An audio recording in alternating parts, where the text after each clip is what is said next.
We go full bore this week with McBoar versus von Boar. Niall Rowantree gets advice from the Germans on how to manage Scottish pigs. They can breed up to 3 times a year. So if you're not carefully not hunting selective, let the old ones go, which keeps the structure intact, then you just double the population. A Rewilder teams up with the gamekeeper to create a pheasant shoot where small predators are not far off welcome. Ecosystems are based on a lot of death. If you go to Africa, you'll always see something being horribly torn apart by something else. David is on the Fieldsports Channel news stump. Welcome to Fieldsports Britain.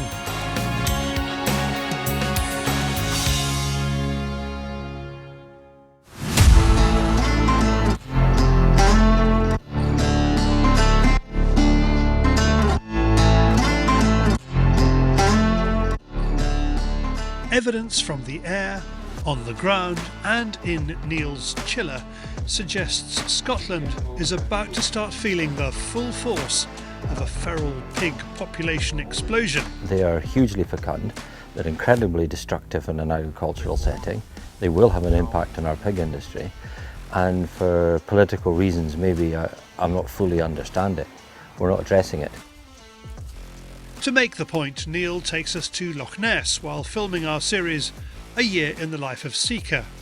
He's seen pigs running down this road at night, and badgers definitely didn't do this. One of the issues here, stood on the side of the road, is you've got almost bed and breakfast with a high-speed carriageway dividing the two. And the difference between running down a roe deer and running down a feral pig is substantial. So we're on the edge of the public estate with some arable ground below us. One of your fans now. Must be. With feral pigs already enjoying life in the Highlands and Niall being more deer man than pig man, we've arranged a trip to northern Germany to discover a little more about wild boar management around the Harz Mountains. If you do damage, then the farmer comes to you. The farmer comes to you and says, Mr. Becker, these are the square meters or hectares or whatever, and then we have to pay it. Knowledge is power, and it's thin on the ground in Scotland. They can read and write, they are pretty smart animals, so it is not that simple. They're awkward, they're difficult, they're heavy, and how we manage these, the way we're currently set up in Scotland or in the UK, I just don't think we're ready for it. It's the Morton and all this area from the edge of the forest. Niall's friend Torsten Becker, a fellow outfitter, is looking after us. When he is not organising hunts for other people, Torsten spends night after night trying to keep the local population of wild boar off the crops. Now a bit more on the way to see them better at night tonight. Usually we put it on the side. Right now. We head out to look at the crop damage and top up his maize bait stations. He has selected areas with a clear line of sight, making animal identification easier. Taking the right pig is crucial in managing boar. The young ones, they can breed after 7-8 months. They can get pregnant, and that happens if they are away from the mummy. And the mummy keeps the group, the young ones, away from the males, so they can't get pregnant. And if you shoot the mummy, then the young ones run around, and then the population goes like... Up it goes. Yeah. So you might think you're doing something good, but you're actually... Oh, it's definitely the wrong way to shoot the mummies off. So that's an important take home for shooting. Always, boar. with boar, start from the small one. In early June, sugar beet is the food of choice. If you're not on top of your game, shooting wild boar in Germany can be an expensive business. This is fresh damage. Well, that looks like a small group of boar. It's not a big damage, but you have to be careful. They come back every night. Yeah, But they're just quite specific about what they take. just the small bit of sugar beet. They bite it off here, and they leave this, and that's it. Wow. Yeah. And 20 cents Per square meter. And if you're lucky and have a group of 40 boars coming in at night, it can cost you a couple of hundreds. Yeah, every night. Every and if night. You don't kill them or dissuade them, they'll keep coming back to this field of clay. They will definitely be back here tonight.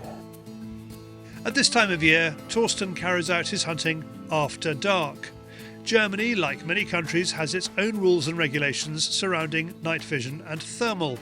A dedicated thermal scope such as the Hike Micro Stellar that Neil has been using on the Seeker is not permitted. No, we are not allowed to have scopes, thermal scopes or night vision scopes.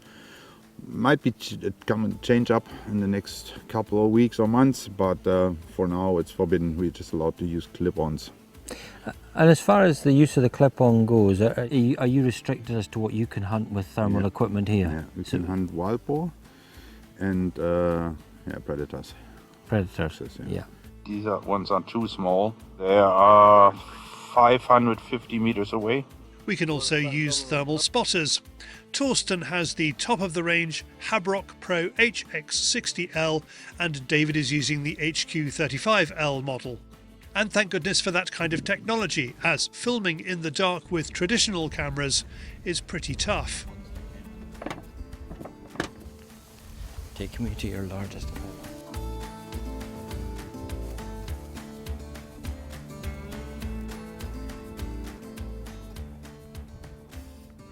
See them?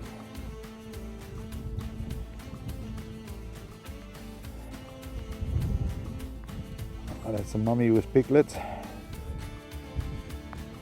More coming free.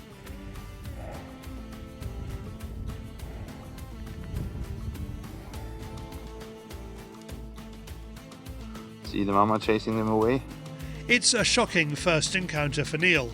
Torsten was not wrong about the numbers of wild boar. There are already a dozen on a ride we fed earlier.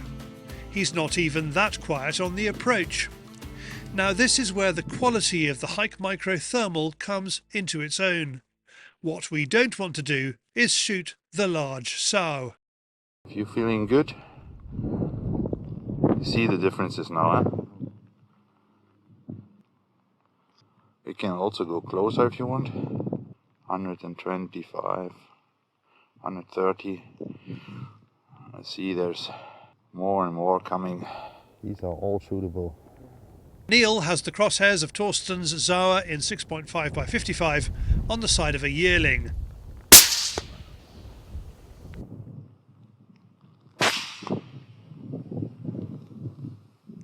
He is confident the pig's hit. Where you shoot? On the shoulder? On the shoulder. Yeah, that should be good. One clear there, Wait for the other ones to come back.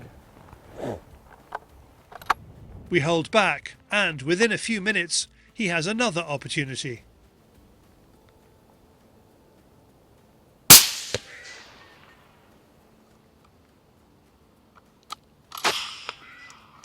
It's a carbon copy of the first. Oh, hear the mama? Hear the angry mama? Yeah. But that can't Right, be man, the try. same. My Dak, my old friend. It's been a while since we shot a pig together. Oh yeah. Yeah. That's the right size. This is exactly what we are looking for. It's a yearling, it's a male yearling, perfect. So that was the first one. Let's try, have a look here. The second pig we shoot is just inside the crop. The first one is proving tricky to find. That means calling in support. We'll be back here first thing with the follow-up guy.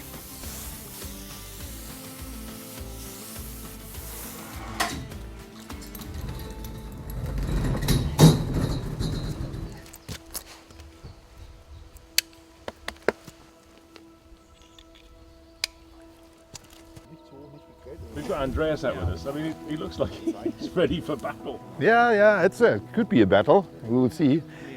Yeah, but it's good if you walk through the thick bushes behind the dog, through the thorny stuff, and it helps you a lot with this gear. He has to follow his dog everywhere. Looking like he's about to cut someone out of a mangled car, our tracker heads off with his dog. The retired old-timer is 12 but still wants to be part of the action.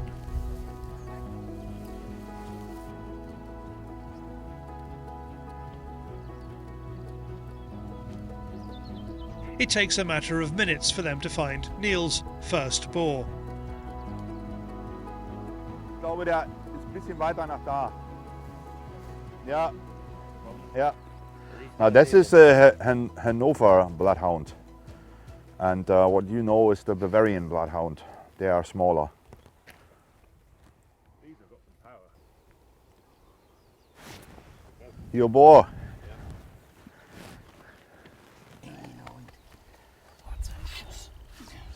Andere Seite. Hoch. Steckschuss, Oh. die hat keinen Ausschuss. Nee. But you would never find it in, No, in the dark. in the dark. No way. This is the reason why a thermal drone would be helpful. Yeah, the thermal drone Yeah, would see thermal that. drone, just go, okay, it's there Yeah. when you find it at night. What you see here very quickly is a community. So you've got the gentleman here with his dogs, who is part of a community of hunters that makes this possible. If you ask this gentleman here how many animals he tracks in a year with these dogs, Ja. Can you ask him? Wie viele Nachsuchen machst du im Jahr? 500. 500 a year. okay? So the experience of him and the experience of the dogs. Yeah. And it's funny, you know, in the UK we've reintroduced pigs because we think it's part of our lost biodiversity.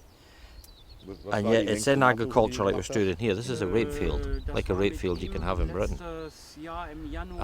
And what we haven't taken into account is almost like we haven't risk assessed our actions. And by doing this, we're impacting on agriculture and we're making these guys and their knowledge and skill essential. Yet we're not training anybody. And they're all in Germany looking at us in the UK going, you're all nuts.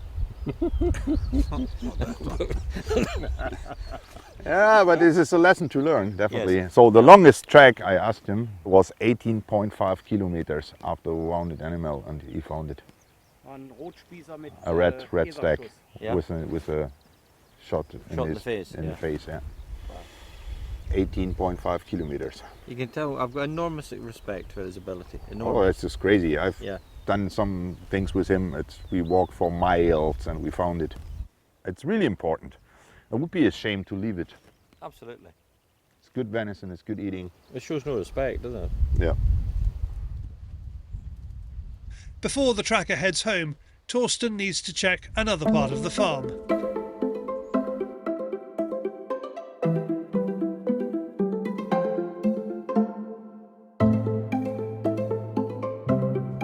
Torsten's had other people out helping him, and one of them shot a pig here last night while we were off doing our thing, and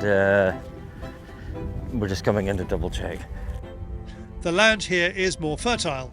The crops are bigger, as are the boar. Torsten shows us a telltale sign useful for farmers in Scotland to know if boar are about.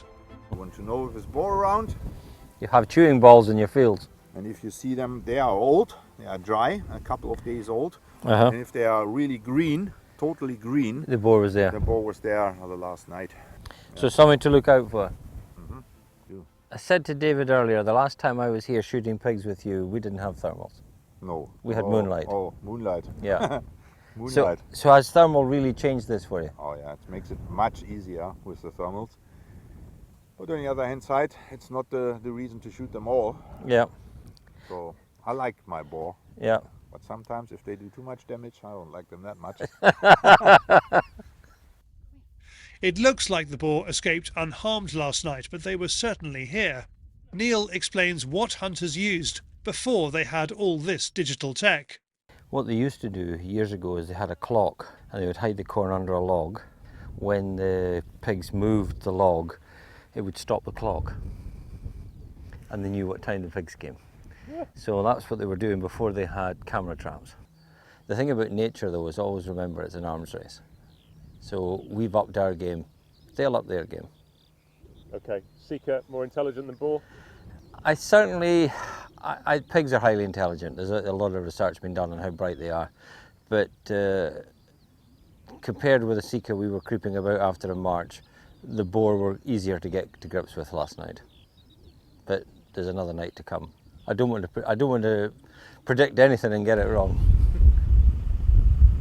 En route back to base for an afternoon nap, we spot a rhea on the loose, with no real desire to be Trying catch caught. them already, have they? I had no idea that Germany had a population of free-living rhea. So if you're going to deal with this situation, what would you use?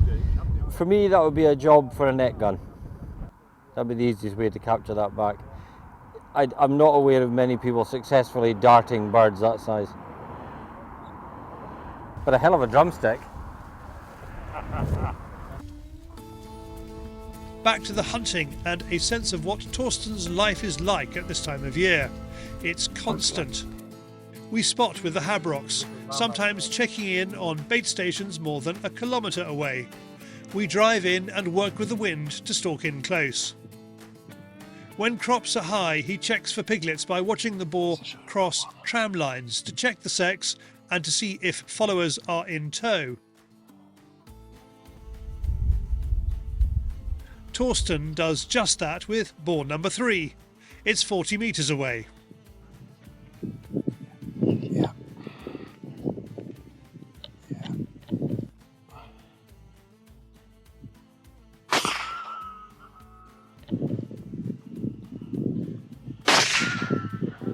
There's another one. Reload.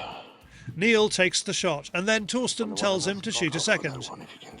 That second pig is a young female without young. This is also a thing. If the structure of the family group is not okay because the mummy is not there, they breed all year round. And if they get piglets in the winter time when it's pretty cold and wet, then the piglets die. And this is what it looks like. She looks thin, but she might have lost piglets earlier. There was definitely nothing with her. Yes. Yeah. So there was just one bigger mummy with one piglet, but this is a group of, let's say 1.5-year-old boars. That's about the same size as last time, isn't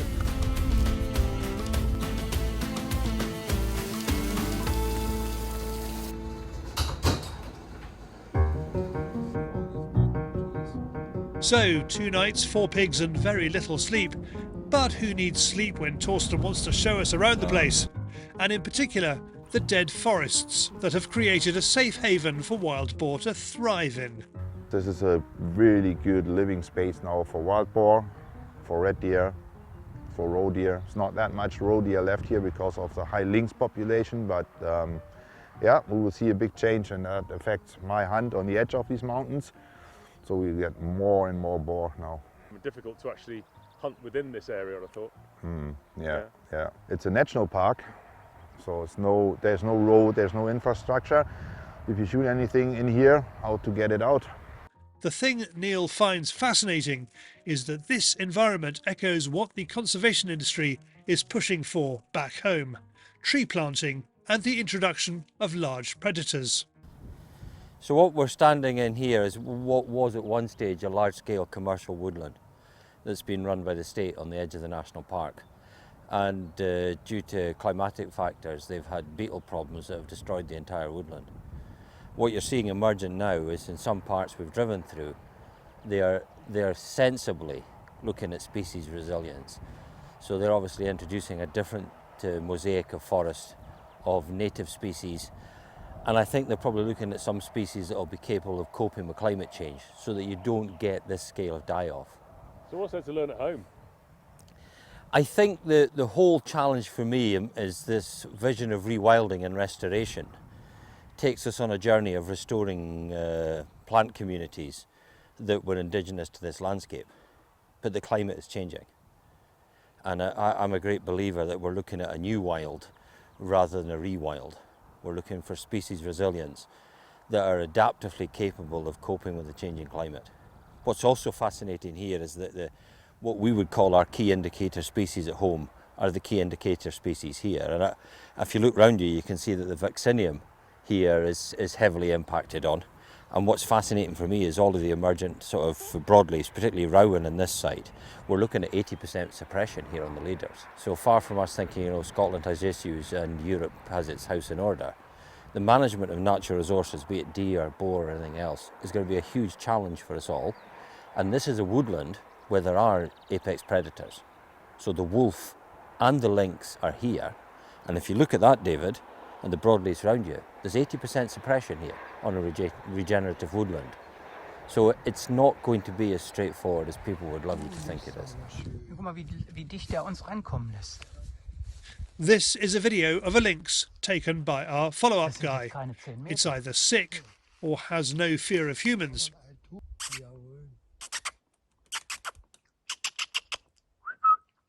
So, apex predators are not regulating herbivore populations. Plus, there's no livestock here for easy picking. The presence of lynx and wolves in the Harz Mountains undoubtedly attracts tourists. The totem pole and cuddly toys in the gift shops prove it, even if the chances of seeing one is remote. What we are likely to see is boar, and to discuss what Scotland should be thinking about is Jens Tiggers from ammunition company Hornady. One of the most important things I think to talk about is what you would recommend as hunting bullets for here on boar and why. Yeah, so you just seen, you witnessed it yourself. The challenge here is to get the boars down quickly, because in that vegetation, without a dog, you don't have a chance to find them if they just run off a few meters, which can always happen. You know, if you do a proper body shot, which is a preferred method here in Europe, shooting behind the shoulder, and they can always run a little bit. So you want a bullet that gives immediate effect. And this is, for example, one of the strengths of the ECX bullet, because it has a flat point, like a flat knee pad, plastic, polymer to initiate expansion, give immediate energy transfer, shock to the animal, and get it down as quickly as possible. So that would be, I think that is the number one concern, you know. I always call it as close to a lead bullet as possible. So normally non-lead bullets need higher impact speed to perform. So they need about 100 meters per second, you know, more, roughly as a rule of thumb, to perform. But the ECX is a different animal. It really expands at the same impact velocities like a lead bullet, and creates a similar cavity in the animal. So that is, if someone trusts this and it wants the same performance, that is a proper non-lead alternative to Certainly this one, we tried this year in the Highlands, and we shot a lot of sika and red deer with the ECX bullet. And I was immediately really impressed at a good solid bud trail and the knockdown. The knockdown was quite, and sika deer, as you know, are quite hard to stop, and the ECX worked really well for that. So that's become one of our go-to favorites. Yeah, you see, the thing is, you have to meet the demands and expectations of the customers. You as a pro, you can't track every animal you shoot. If you do culling, if you do management, you want to shoot several animals, be effective. And if you have to look after everyone for half an hour, it doesn't work, you know. Agreed. So the main thing is get it down quickly, you know, like on driven hunts, like here, you know. And then maybe other places you have different requirements that you want, like an ELDX if you want to take longer shots, you know, and want to have you've almost, this is like sort of the sweetie tin of bullets for me. So at the moment I would say that the ELDX, particularly when we're shooting the short magnum and that sort of thing, it's performed superbly. Yeah. And it works well in the 308 too as a bullet without a doubt. And the ECX now, when we need to use copper, and we're all going that way. There's a confidence link between these two. Yeah. Dragging Niall away from Torsten's shooting cinema, we have one last night on the wild boar before flying home with a heap load of information about wild boar management.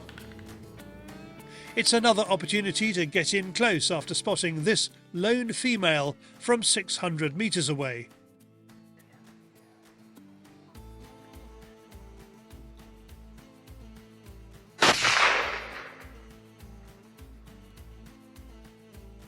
At first glance, what you notice with this pig is it's extremely thin.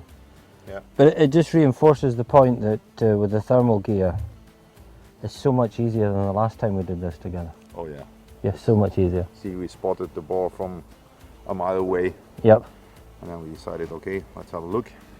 Yeah, it's much easier. I think your point's valid though. Don't abuse it. Use it as a tool to shoot the right animals. Well, it's been a great trip. Hopefully we'll see further on the story when we start looking at these guys in Scotland, and we'll get your opinion there. Looking forward to see them there. Yeah. Torsten makes this hunting look easy. There is a huge amount of preparation that goes into getting these pigs in the right place to make good decisions for the health of the population and the health of the farmers' crops. This is going to become a national problem literally overnight. And then earlier today we're looking at social media, and we've got a rewilding group going, we need them back to clean up the bracken. We probably will clean up the bracken. but they're going to clean up an awful lot of agriculture and do an awful lot of damage at the same time, and we just aren't ready. Next time, we're in Scotland, where Neil puts what he's learned in Germany into practice. For more information about the Hike Micro range, head to hikemicrotech.com, and to learn about the Hornady range of bullets, go to hornady.com. Thanks all who made that film possible. What do you think about releasing large predators, or indeed any wildlife, into the British countryside? Comments below. Later in the show, I talk to a gamekeeper on a Bedfordshire estate who is all for rewilding. Now, what did you think of David's filming in Germany and Scotland? He was able to do it thanks to his Hike Micro spotter, and we are giving away one just like it among prizes in the August 2025 fieldsportscompetitions.co.uk raffle. It is the Hike Micro Habrock HQ35L multi-spectrum thermal binocular priced at £2,520. The tickets to enter that one are £7.99 each. Plus, you can enter the raffle to win 5,000 GameBoar clear pigeon cartridges priced at £1,785, and or a Hogan Outdoors £500 online voucher, which you can use to buy kit from brands including Swazi, Zeiss, Pulsar and Harkila. Tickets for those two are £9.99 and £2.99 each. Visit fieldsportscompetitions.co.uk to enter. Next, what's in this week's Field Sports Extra? An otter in aisle 5. The first steps towards civilization, and my dad quotes Nelson. Whatever you do, I will back you up. This week's Field Sports Extra prize draw is for a quad bike off-road course. Explore Off-Road is a driver training company based a few minutes from junction 16 of the M6 on the Cheshire-Staffordshire border. Jim Johnson, who runs it, kindly offers a Border, British Off-Road Driving Association, basic level half-day ATV quad course for one person as a prize priced at £200. Link below. Find out how to enter the draw for it in Field Sports Extra, the exclusive behind-the-scenes show for members that goes out to them on Tuesday nights. Link to membership below, now with insurance and with Layla from the Field Sports Advice Bureau, FAB.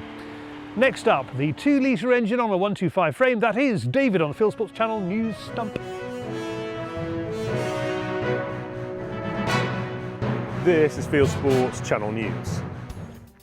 The Westminster Government has made firearms licensing rules more complicated in England and Wales. The Home Office has introduced a single new application form for both shotgun and firearm certificates and new guidance around it. Police firearm inquiry officers will interview partners and other members of the household at grant. The form asks for 2 referees for shotgun certificates and a greater expectation on those referees. It has also added questions to the medical pro forma, including revealing conditions such as ADHD and autism, and asking, how is the patient now? Chris Downs is a former Metropolitan Police firearms lead, who now runs a private agency that helps certificate applicants. These will concern some members of the shooting community, quite rightly. The impact of them will hinge on police interpretation and application of that guidance. As a result, what you need to do is review those forms, give yourself some extra time to make your renewal, and stay tuned to future videos which will unpack some more of the detail around it. A new law designed to protect children from harmful websites is having a knock-on effect on gun shop websites. The 2023 Online Safety Act is coming into force in phases. In July, the new law says that platforms that glamorise guns have to bring in age assurance measures. The Gun Trade Association reports that overzealous internet service providers are banning some of its members' websites. It has set up a working group that is meeting Ofcom. It asks anyone experiencing issues with hunting or shooting websites to email details to tech@gtaltd.co.uk, saying what website and what happened. The UNESCO Convention on Intangible Cultural Heritage means United Nations protection for hunting and shooting sports. As previously reported on Field Sports News, the UK has signed up. The Department of Culture, Media and Sport says it will start collecting applications in the autumn. Hunting Kind is coordinating applications. Link to its website below. They want to see as many submissions as possible go on that register. So every hunting community, club, terrier and lurcher show like the one behind me where there's a digging competition going on, all of this needs to get on the register between now and Christmas. We'll help and advise where possible, but basically, watch this space, let's go for it. BASC has pressed the button on a judicial review of Natural England's handling of game bird release. BASC has issued a pre-action protocol letter to Natural England. The step follows months of engagement with NE, during which BASC raised concerns about the legality, transparency and workability of the new individual licensing system introduced for releasing pheasants and red-legged partridges on or near special protection areas, SPAs, in England. The RSPB wants money to protect curlews. The conservation organisation acknowledges that crows, foxes, stoats and other predators eat curlew chicks. It says that installing electric fences will keep predators at bay and that it will use the money to monitor nests with cameras. According to its 2023-2024 figures, the RSPB turned over £170 million. The Fell and Moorland Working Terrier Club dramatically rescued a Lakeland Terrier. This is the moment that Gordon Bottomley from the club emerged with Sherlock, liberated after being stuck down a disused badger set near Carlisle for 4 days. And Longtown Fire and Rescue had been looking for the lost dog. Vets gave Sherlock a clean bill of health and returned him to his owners. Shuffle Country has launched a new series on YouTube following gamekeepers at work. Episode 1 profiles Jim Alsop from the Monkswood shoot near Chesterfield. Jim is a finalist in the Working Conservationist category of this year's Shuffle Countryside Awards. Thanks to Richard Walton for the story. A zoo in Denmark has appealed to the public to donate their healthy unwanted pets so they can provide food for their predators. To help feed its collection of big cats, Aalborg Zoo has asked for donations of live chickens, rabbits and guinea pigs, which it says are gently euthanized by trained staff. The zoo also accepts donations of live horses, with owners able to benefit from potential tax breaks. And finally, 2 councillors from Middlesbrough posted a picture of a giant rat measuring 22 inches from nose to tail. They said a resident found the animal the size of a small cat in their home. British brown rats seldom go over 12 inches, prompting suggestions the animal may be an African cane rat. You are now up to date with Fieldsports Channel News. Stalking the stories, fishing for facts.